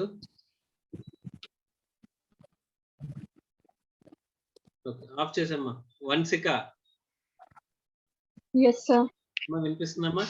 వినిపిస్తుంది సార్. సో నాకు ఒక బిల్డింగ్ ఉందమ్మా, ప్రాపర్టీ ఉంది. ఆ ప్రాపర్టీలో అన్ని షాప్స్ ఉన్నాయి. ఓకే, ఈ షాప్స్ ని లెట్అవుట్ కి ఇచ్చాను. ఆ ప్రాపర్టీ నుంచి వచ్చిన ఇన్కమ్ నాకు ఇన్కమ్ ఫ్రమ్ హౌస్ ప్రాపర్టీలోనే ట్యాక్సిబుల్ అవుతుందమ్మా. హౌస్ ప్రాపర్టీ అంటే రెసిడెన్షియల్ కి ఇచ్చిందేనా లేకపోతే అక్కడ దేనికి ఇచ్చిందైనా సరేనా? దేనికి ఇచ్చామో అది కూడా చూసుకోవాలి కదా సార్. అది కూడా చూసుకోవాలమ్మా, ఖచ్చితంగా హౌస్ కే ఇవ్వాలి. అలా కాకుండా ఈ షాప్స్ కనుక ఉంటే ప్రాపర్టీ ఉన్నప్పుడు ప్రాపర్టీని అందులో షాప్స్ ఇచ్చాను, గోడౌన్ కి కానీ షాప్స్ కి కానీ, అందులో రెసిడెన్స్ కి ఇవ్వాల. అప్పుడు is it taxable under income from other sources or income from house property? Other sources అనుకుంటున్నావమ్మా? అక్కడ చార్జబిలిటీ సెక్షన్ మనకి ఆన్సర్ అమ్మా. చార్జబిలిటీ సెక్షన్ 22 లో ఎక్కడైనా సరే రెసిడెన్షియల్ పర్పస్ కోసం మాత్రమే ఇవ్వాలని అన్నాడా? అక్కడ మనకి ఏదైనా చెప్పాడమ్మా, ఆ ప్రాపర్టీ నుంచి వచ్చిన యాన్యువల్ వాల్యూ అని చెప్పేసి అని అన్నాడు అంతే. We're going to tax the annual value.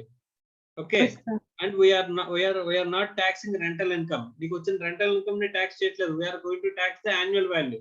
ఒక విషయం ఏంటంటే యాన్యువల్ వాల్యూ డిటర్మినేషన్ లో రెంటల్ ఇన్కమ్ ని కూడా కన్సిడర్ చేస్తాం, కానీ యాన్యువల్ వాల్యూలో రెంటల్ ఇన్కమ్ అనేది అసలు వన్ ఆఫ్ ది పార్ట్ అంతే కానీ మొత్తం అంతా అదే కాదు. Is it clear or not? మన ప్రాపర్టీ నుంచి వచ్చిన ఇన్కమ్ ని ట్యాక్స్ చేస్తున్నాం, కానీ ఆ ప్రాపర్టీ నుంచి వచ్చిన హౌస్ ప్రాపర్టీ ఇన్కమా లేకపోతే షాప్స్ కి ఇచ్చిన ఇన్కమ్ అనేది మనం చూడట్లేదమ్మా. పర్పస్ కన్నా లెట్అవుట్ కి ఇచ్చుకోవచ్చు, లేకపోతే కమర్షియల్ పర్పస్ కోసం అన్నా లెట్అవుట్ కి ఇచ్చుకోవచ్చు. లెట్అవుట్ ప్రాపర్టీలో కమర్షియల్ రెసిడెన్స్ అనేది డిఫరెన్షియేషన్ ఉండదు. ఓకేనమ్మా? రైట్. ఇప్పుడు క్లారిటీగా ఉన్నావు కదా? ఒక చిన్న క్వశ్చన్ అడగచ్చా? రైట్. సో సపోజ్ నీకు ప్రింటింగ్ ప్రెస్ ఐడియా ఉందమ్మా. ప్రింటింగ్ మిషన్ చాలా పెద్దది ఉంటది, ఐడియా ఉందమ్మా? ప్రింటింగ్ మిషన్, ఆ పెద్ద ప్రింటింగ్ మిషన్, ఫ్లెక్సీలు ప్రింట్ చేసే ప్రింటింగ్ మిషన్ నా దగ్గర ఉందంట. అది ఒక రూమ్ లో ఉందంట. ఓకే, ఈ ప్రింటింగ్ మిషన్ ఈ రూము ఈ రెండు కలిపి నీకు రెంట్ కి ఇచ్చానంట. ఇప్పుడు నేను ఈ అంటే ప్రెమిసెస్ రెంట్ కి ఇచ్చినట్ట, మెషినరీ రెంట్ కి ఇచ్చినట్ట?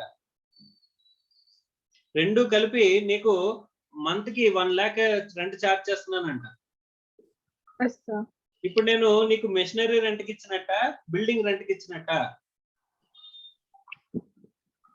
బిల్డింగ్ రెంట్ కి ఇచ్చినట్టు రెండు సార్. ఉన్నాయి కదా ఇందులోని. రెండు ఉన్నాయి సార్. రెండు ఉన్నప్పుడు ఈ 1 lakh ఇన్కమ్ ని ఎక్కడ ట్యాక్స్ చేస్తావు? ఇన్కమ్ ఫ్రమ్ హౌస్ ప్రాపర్టీలోనా లేకపోతే ఇది అదర్ సోర్సెస్ లోనా? మెషినరీని రెంట్ కి ఇచ్చినట్టు తీసుకుంటే అదర్ సోర్సెస్ వస్తుంది. ప్రాపర్టీని రెంట్ కి ఇచ్చినట్టు చూస్తే ఇన్కమ్ ఫ్రమ్ హౌస్ ప్రాపర్టీ వస్తుంది. ఎందులోకి తీసుకోవాలి మనం? సార్ ఒకసారి మళ్ళీ చెప్పండి సార్. ఓకే, ఇప్పుడు ఒక బిల్డింగ్ ఉందమ్మా. బిల్డింగ్ అంటే ఏంటి? ఫోర్ వాల్స్ 1 రూఫ్ అనుకున్నాం. Yes sir. అందులో ఒక మెషినరీ ఇన్స్టాల్ చేశాను. Yes sir. ఓకే, ఆ ఫ్లెక్స్ ప్రింటింగ్ మిషన్. నువ్వు నా దగ్గరకు వచ్చి సార్ నాకు ఈ ఫ్లెక్స్ ప్రింటింగ్ మిషన్ ఈ రూమ్ తో సహా వన్స్ అది ఇన్స్టాల్ చేస్తే పెద్ద మిషన్ కాబట్టి తీయడం ఇష్టం లేక ఈ బిల్డింగ్ తో సహా ఈ బిల్డింగ్ ప్లస్ ఈ మిషనరీ రెండింటిని నాకు లెట్అవుట్ కి ఇచ్చేయండి సార్, నాకు రెంట్ కి ఇచ్చేయండి సార్ అని చెప్పేసి అడిగావు నువ్వు. Okay sir. ఓకే, రెంట్ కి ఇస్తానమ్మా, 1 lakh పర్ మంత్ రెంట్ అని చెప్పి రెంట్ కి ఇచ్చాను నేను. Yes sir. ఇప్పుడు ఇది ఇన్కమ్ ఫ్రమ్ హౌస్ ప్రాపర్టీలో ట్యాక్సిబుల్ అవుతుందా, ఇన్కమ్ ఫ్రమ్ అదర్ సోర్సెస్ లో ట్యాక్సిబుల్ అవుతుందా అనేది నా క్వశ్చన్. ఇక్కడ నువ్వు ప్రాపర్టీ రెంట్ కి ఇచ్చినట్ట, మిషనరీ రెంట్ కి ఇచ్చినట్ట? ప్రాపర్టీని రెంట్ కి ఇచ్చినట్టు సార్. ప్రాపర్టీని రెంట్ కి ఇచ్చినట్టమ్మా. అంటే బిల్డింగ్ కి ఆ ప్లేస్ కి 1 lakh పే చేస్తాడు అవడానని, ఆ మిషనరీకి పే చేస్తాడా 1 lakh? రెండింటికి పే చేస్తున్నారు రెండింటికి కదా కలిపి పే చేస్తాడు. ఇంకా డీటెయిల్ గా అడుగుతాను. ఇప్పుడు రెండింటికి రెంట్లు సపరేట్ గా మాట్లాడుకున్నాం అనుకోమ్మా. ప్రాపర్టీకి సపరేట్ గా రెంట్ అనేది తీసుకుంటున్నాం. ప్రాపర్టీకి రెంట్ ఏమో 5,000, ఆ మిషనరీ రెంట్ ఏమో 95,000. సో రెండింటికి సపరేట్ లీజ్ అగ్రిమెంట్స్ రాసుకుని రెండింటికి కలిపి 1,00,000 రూపాయలు రెంట్ అని డిసైడ్ చేసాం. ఇప్పుడు ఎలా ట్యాక్స్ చేస్తాం చెప్పు?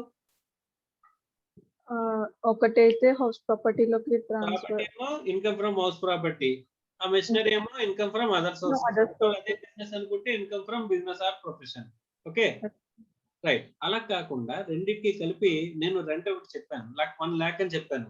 రెండిట్లో మిషనరీకి ఎంత, ఆ బిల్డింగ్ కి ఎంత అని నేను చెప్పట్లా. బైఫర్కేషన్ నేను ఇవ్వాల. Yes sir. ఇప్పుడు ఎక్కడ ట్యాక్స్ చేస్తావు? బైఫర్కేషన్ చెప్తే నువ్వు అన్నది క్లారిటీగా ఉంది. Building sir, machinery sir. Building ఏమో income from house property sir, ఇదేమో ఇన్కమ్ ఫ్రమ్ అదర్ సోర్సెస్ ఆ బిజినెస్ ఆర్ ప్రొఫెషన్ అని చెప్పేసి అన్నావు. అలా డివైడ్ అయిపోతుంది అని అన్నావు. చాలా బాగుంది. నేనేమంటున్నానంటే రెండింటికి విడదీసి చెప్పలేదు రెంట్, నేను రెండింటికి కలిపి రెంట్ చెప్పానంట. Yes sir. అప్పుడు పరిస్థితి ఏంటి? అప్పుడు మా కాన్సెప్ట్ ఏంటంటే ఇట్స్ అ కాంపోజిట్ రెంట్. ఏంటనేది?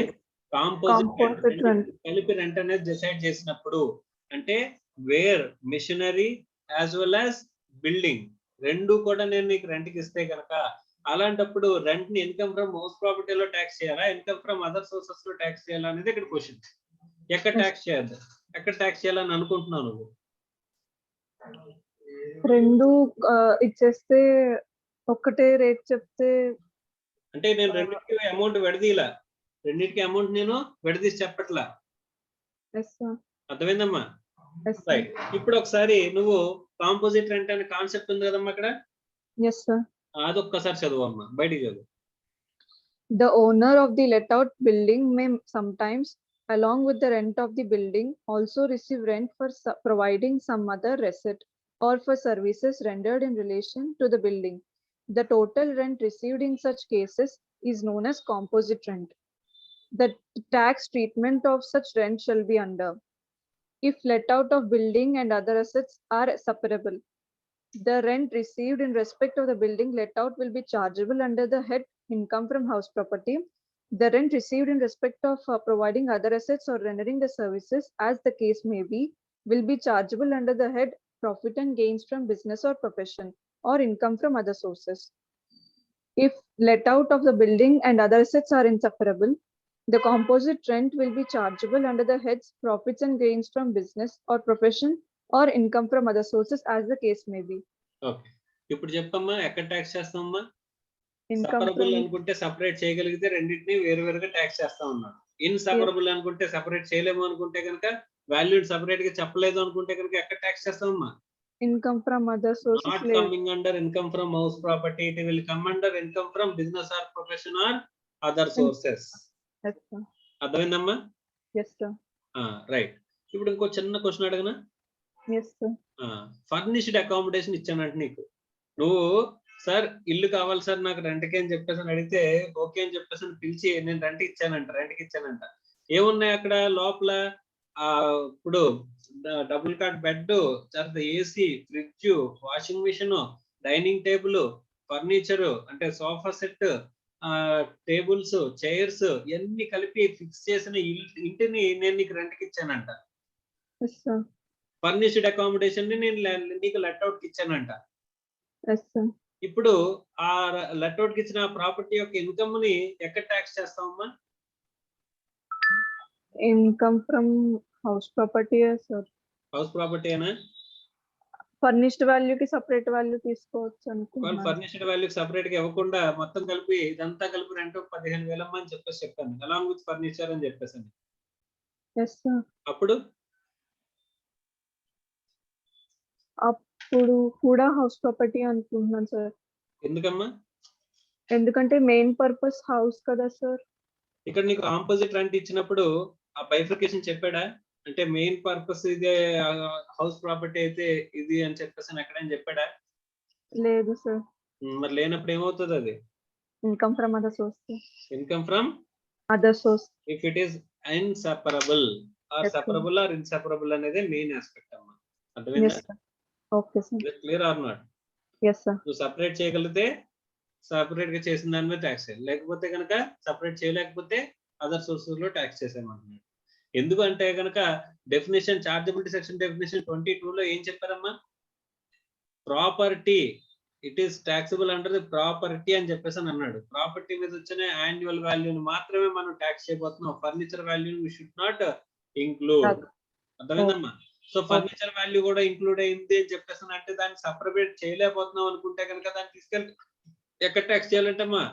Income from other sources. ఒకవేళ మనకి లెట్అవుట్ కావడమే మన బిజినెస్ అనుకో, అప్పుడు business profits and gains from business or business or profits and gains of business or profession లో ట్యాక్స్ చేస్తాం ఉంటారు. Is it clear or not?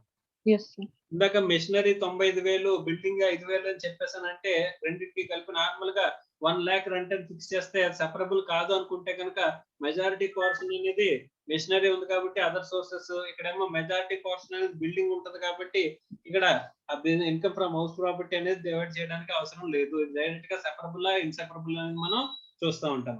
Is it clear or not? yes sir. Very good. Next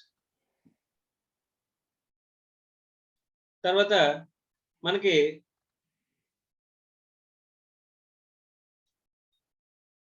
so next case వచ్చేసరికి మనకి annual value determination లో మన చార్జబిలిటీ section 22 లో మనం మాట్లాడుకుంటున్నప్పుడు annual value అనుకున్నాం. యాన్యువల్ వాల్యూ డిటర్మినేషన్ తర్వాత చూద్దాం. ఆఫ్ ఎనీ ప్రాపర్టీ, ప్రాపర్టీ అంటే ఏంటి అనేది మీకు క్లారిటీ వచ్చింది. బిల్డింగ్ ఆర్ ల్యాండ్ అపార్ట్మెంట్ చేరటం అంటే మీకు పూర్తిగా క్లారిటీ వచ్చింది. Of which SSC is owner అని చెప్పేసి అన్నారు. ఇక్కడ ఓనర్ అనేవాడు owner includes deemed owner. Okay, ఈ ఓనర్ ఇంక్లూడ్స్ డీమ్డ్ ఓనర్ అంట. ఈ డీమ్డ్ ఓనర్ అనే సిచ్యువేషన్ ని మనకి సెక్షన్ 27 లో కవర్ చేస్తున్నారంట. అమ్మా నాట్ ఓన్లీ ఓనరే కాదు, డీమ్డ్ ఓనర్ కేసెస్ కూడా. అంటే డీమ్డ్ ఓనర్ గా ఉన్నాడు అంటే కనుక అక్కడ సెక్షన్ 27 లో డీమ్డ్ ఓనర్ గా కవర్ అయ్యాడు అని చెప్పేసి అంటే కనుక వాడికి కూడా ఏమవుతుందమ్మా? ఆ ప్రాపర్టీ యొక్క యాన్యువల్ వాల్యూ ట్యాక్సిబుల్ అవుతుంది. అంటే వాడు ప్రాపర్టీకి ఓనర్ కాదు, కానీ డీమ్డ్ ఓనర్ కింద కనుక కన్సిడర్ చేసినట్లయితే అక్కడ సెక్షన్ 27 ప్రకారం మనకి ఏం చేస్తారంటమ్మా? ఆ డీమ్డ్ ఓనర్ అయితే కనుక ఇక్కడ సెక్షన్ 22 లో చెప్పిన ఓనర్ ఇంక్లూడ్స్ డీమ్డ్ ఓనర్ కాబట్టి ఓనర్ ఇంక్లూడ్స్ డీమ్డ్ ఓనర్ కాబట్టి ఇక్కడ ఆ ప్రాపర్టీ యొక్క యాన్యువల్ వాల్యూ అనేది ఎవరి చేతిలో ట్యాక్సిబుల్ అవుతుందంట? డీమ్డ్ ఓనర్ చేతిలో కూడా ట్యాక్సిబుల్ అవుతుంది. సో అలాంటి డీమ్డ్ ఓనర్ అంటే ఎవరు అని చెప్పేసి మనం చూద్దాం.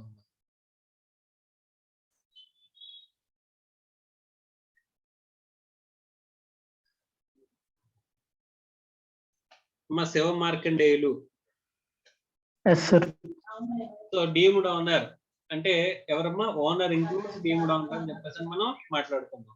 అలాంటి డీమ్డ్ ఓనర్ ఎక్కడ చెప్పారంటమ్మా? సెక్షన్ 27 లో చెప్పారు. ఈ డీమ్డ్ ఓనర్ ఎవరైనా సరే వాడి ప్రాపర్టీ యొక్క taxable under the head income from house property. అంతే కదమ్మా? Yes, sir. రైట్. ఇప్పుడు డీమ్డ్ ఓనర్ అంటే ఎవరని చదువమ్మా. Yes, sir. In certain cases, the legal ownership may vest with one person, whereas the taxability is cast on another person who is deemed to be owner. Section 27 enumerates such cases which are given hereunder. Okay, ఒక నిమిషం. ఇక్కడ ఏమంటున్నాడు చూడమ్మా, legal ownership ఒకటి పేరు మీద ఉంటదంట, కానీ మనం ట్యాక్సిబిలిటీ తీసుకొచ్చి ఇంకోటి మీద చేస్తామంట. లీగల్ ఓనర్షిప్ ఒకటి మీద ఉంటదంట, మనం కానీ దాని ట్యాక్సిబిలిటీ తీసుకొచ్చి ఇంకొకటి మీద చేస్తామంట. అలాంటి కేసెస్ ని మనం ఏమంటున్నాడు, డీమ్డ్ ఓనర్ అని చెప్పేసి అంటున్నారు. డీమ్డ్ టు బి ఓనర్ అని చెప్పేసి మనం కన్సిడర్ చేస్తాం. సెక్షన్ 27 ఇలాంటి కేసెస్ ని ఎన్యూమరేట్ చేసింది, అంటే లిస్ట్ అవుట్ చేసింది. అలా లిస్ట్ అవుట్ చేసిన కేసెస్ ఏవైతే ఉన్నాయో అవి ఒక్కొక్కటిగా మనం మాట్లాడుకుందాం. ఫస్ట్ కేసు చదవమ్మా. An individual who transfers otherwise than for adequate consideration any house property to his or her spouse, not being a transfer in connection with an agreement to live apart or to do a minor child, not being a married daughter, is deemed to be owner of the house property, so transferred. Okay, right. ఇక్కడ చాలా important ఇది. ఒక individual ఉన్నాడు, మీది ఏంటంటే general గానే ఎందుకు ఇలాంటివి చేస్తారు అని చెప్పేసి అంటే ఫస్ట్ మనం ఒకసారి మాట్లాడుకుందాం. అసలు ఇష్యూ చెప్తాను, ఆ తర్వాత మనం ఎందుకు అలా చేస్తారు అనేది మనం మాట్లాడుకుందాం. ఒక ఇండివిజువల్ ఉన్నాడంట, వాడి పేరు మీద ఉన్న ప్రాపర్టీస్ ని ఏం చేశాడంట, వాడి స్పౌజ్ కి ట్రాన్స్ఫర్ చేశాడంట. ఓకే, వాడి స్పౌజ్ కి కానీ లేకపోతే వాడి చిల్డ్రన్ కి కానీ ట్రాన్స్ఫర్ చేస్తాడంట అమ్మ. అలా ట్రాన్స్ఫర్ చేసేస్తే ఇప్పుడు ఆ ప్రాపర్టీకి ఓనర్ వీడవుతాడా వాళ్ళు అవుతారని చెప్పేసి అంటే లీగల్ ఓనర్షిప్ ఎవరైతే ఉంటుందో వాళ్ళే ఓనర్ జనరల్ గా అని చెప్పేసి వీడి పేరు మీద ఉన్న ప్రాపర్టీస్ వాళ్ళ పేరు మీద ట్రాన్స్ఫర్ అవగానే వాళ్ళు ఓనర్స్ అవుతారు. అక్కడ మనకి డెఫినిషన్ చార్జబుల్ సెక్షన్ 22 లో ఓనర్ ఎవరైతే ఉంటారో వాళ్ళకి ఆ యాన్యువల్ వాల్యూ వాళ్ళ చేతిలో ట్యాక్సిబుల్ చేస్తామని చెప్పేసి ఉంది. కాబట్టి వాళ్ళ చేతిలో ట్యాక్సిబుల్ అవుతుందని చెప్పేసి వీడు ఏం చేస్తాడంటే వీడి పేరు మీద ఉన్న ప్రాపర్టీలు వాళ్ళ పేరు మీదకి ట్రాన్స్ఫర్ చేస్తాడంట. సార్ ఎందుకు ట్రాన్స్ఫర్ చేశాడు సార్ అంటే transfer for inadequate consideration. So ఇక్కడ ఎందుకు ట్రాన్స్ఫర్ చేశాడు అని చెప్పేసి అంటే కనుక ఫస్ట్ ఇక్కడ వీడి పేరు మీద కనుక ప్రాపర్టీ ఉంటే కనుక వీడికి బిజినెస్ ఇన్కమ్ ఉంది. సపోజ్ వీడి బిజినెస్ రన్ చేస్తున్నాడు, వీడి శాలరీ ఇన్కమ్ ఉంది, ఆ తర్వాత ఈ ప్రాపర్టీస్ కూడా వీడి పేరు మీద ఉన్నాయి. అలాంటప్పుడు ఈ ప్రాపర్టీస్ ఇన్కమ్ అనేది వీడి చేతిలోనే మళ్ళీ ట్యాక్సిబుల్ అవుతుందని ప్రాపర్టీని వేరే వాళ్ళకి ట్రాన్స్ఫర్ చేశారు. వేరే వాళ్ళు ఎవరికైనా ట్రాన్స్ఫర్ చేస్తే కనుక అక్కడ ఏమైపోతుందంటే ఆ ప్రాపర్టీ కూడా వెళ్ళిపోద్ది. కాబట్టి మనం ఏం చేస్తాం జనరల్ గా అమ్మా, ఇప్పుడు ఈ ప్రాపర్టీ మన పేరు మీద ఉండకూడదంటే మనం ట్రాన్స్ఫర్ చేస్తే ఎవరి పేరు మీద ట్రాన్స్ఫర్ చేస్తాము జనరల్ గాని ఈ ఫ్యామిలీ మెంబర్స్ అంటే మన భార్య గాని లేకపోతే మన పిల్లలకు కానీ, అంతేనమ్మా? రైట్. సో ఇక్కడ భార్యకి ట్రాన్స్ఫర్ చేసిన జాగ్రత్త చూడాలి. భార్యకి ట్రాన్స్ఫర్ చేసిన ఇక్కడ చూడమ్మా ఏమన్నాడు, so an individual who transfers otherwise than అంటే ఇలా కాకుండా otherwise than for adequate consideration అంటే adequate consideration అంటే ఏంటి? సపోజ్ నా వైఫ్ కూడా జాబ్ చేస్తానంటే మనీ అనుకుంటే తను నా దగ్గరికి డబ్బులు పే చేసి కొనుక్కున్నారు ప్రాపర్టీ, దాన్ని ఏమంటారు adequate consideration పే చేసి కొనుక్కోవడం అని చెప్పేసి అంటారు. అలాంటిది కవర్ అవ్వదంట.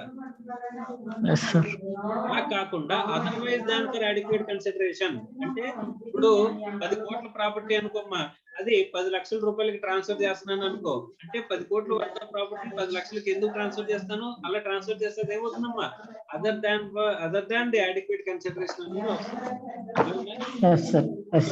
హౌస్ ప్రాపర్టీ టు ఎవరికంట హిజ్ ఆర్ హెర్ అంటున్నాడు. ఎస్ఎస్సి హిజ్ అయితే అంటే అబ్బాయి అయితే వాళ్ళ స్పౌజ్ అంటే వాళ్ళ మిస్సెస్, అదే ఎస్ఎస్సి హెర్ అయితే అంటే లేడీ అయితే కనుక స్పౌజ్ అంటే వాళ్ళ హస్బెండ్, అంతే కదమ్మా? Not being a transfer in connection with an agreement to live apart అంటే not being a transfer in connection with agreement to live apart అంటే వాళ్ళు విడిపోతున్నారంట. స్పౌజ్ తో వాడు విడిపోతున్నాడంట, విడాకులు తీసుకుంటున్నాడంట. ఆ విడాకులు తీసుకోవడానికి అగ్నెస్ట్ గా వాడు ప్రాపర్టీ ఇస్తున్నాడంట ఆవిడ. అలాంటిది కాదంట. వాళ్ళు కలిసి ఉండగానే ప్రాపర్టీ అనేది ట్రాన్స్ఫర్ చేస్తున్నాడు వితౌట్ అడిక్వేట్ కన్సిడరేషన్. కలిసి ఉండగానే ఏం చేయొచ్చు? అడిక్వేట్ కన్సిడరేషన్ ట్రాన్సాక్షన్ చేయొచ్చా? చేయొచ్చు సార్. చేస్తే అప్పుడు ఓనర్ ఎవరు అవుతారు? ఎవరైతే ఎవరు ట్రాన్స్ఫర్ స్పౌజ్ ఓనర్ అవుతారు. Yes sir. అలా కాకుండా వితౌట్ అడిక్వేట్ కన్సిడరేషన్ అయితే కనుక, అంటే డబ్బులు పూర్తిగా అంటే ఎంతైతే తీసుకోవాలో మార్కెట్ వాల్యూ ఎంతైతే ఉందో అంతా తీసుకోకుండా తక్కువ వాల్యూ ట్రాన్సాక్షన్ చేస్తే కనుక అప్పుడు కూడా ఎవరవుతారు? ఎవరైతే ట్రాన్స్ఫర్ చేశారో వాళ్ళే డీమ్డ్ ఓనర్ కింద తీసుకుంటా ఉంటాం. అర్థమైందా? Yes sir. Yes sir. అక్కడ స్పౌజ్ ట్రాన్స్ఫర్ చేయడం అన్నాడు. స్పౌజ్ అంటే విడిపోయిన వాళ్ళు ఉండొచ్చా? విడిపోయిన దానికి అగెన్స్ట్ గా మనం ప్రాపర్టీ ట్రాన్స్ఫర్ చేసాం అనుకోమా, అప్పుడు ఎవరు ఓనర్ అవుతారు? Spouse sir. స్పౌజ్ ఓనర్ అవుతారు. సో అలా కాకుండా వీళ్ళు కలిసి ఉండగానే ఇక్కడ ప్రాపర్టీ ట్రాన్స్ఫర్ చేశారు అనుకోమా, అప్పుడు డీమ్డ్ ఓనర్ అవుతారు సార్. డీమ్డ్ ఓనర్ మనం ఎవరైతే ట్రాన్స్ఫర్ చేశారో వాళ్ళు డీమ్డ్ ఓనర్ అవుతారు. Yes sir.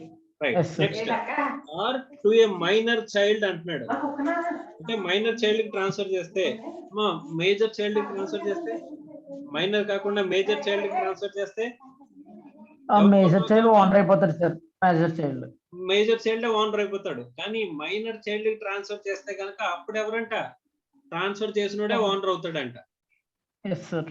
Okay.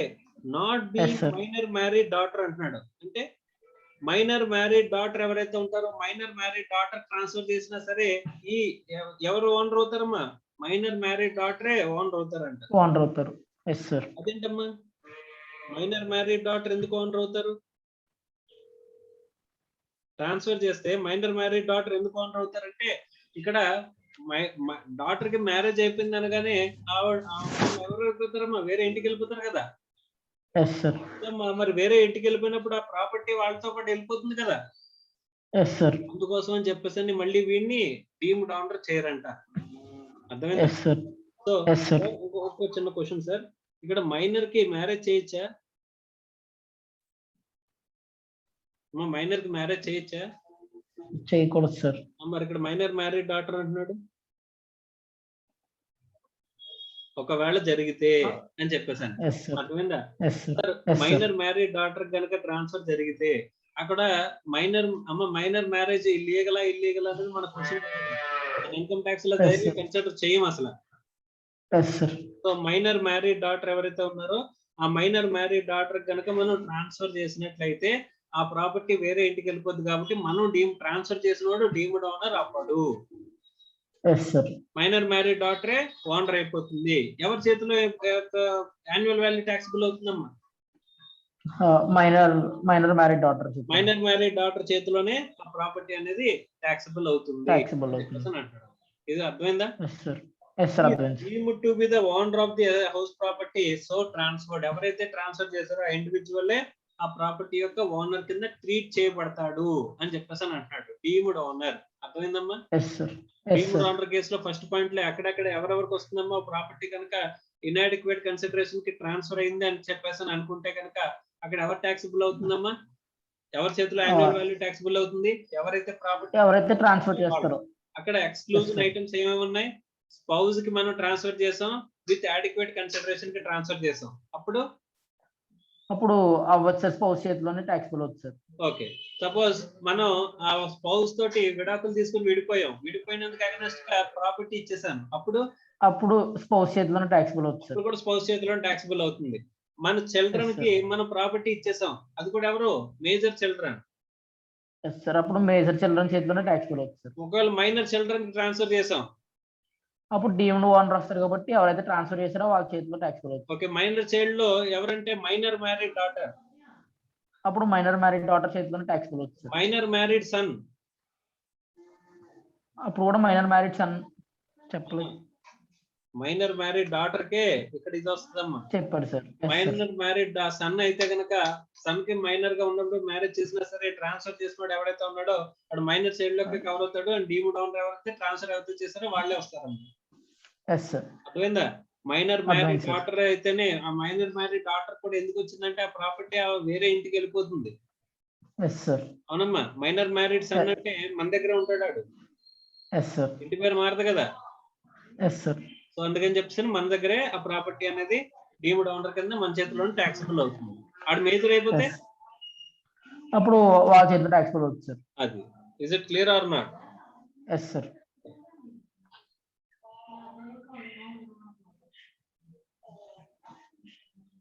Next off చేశాను.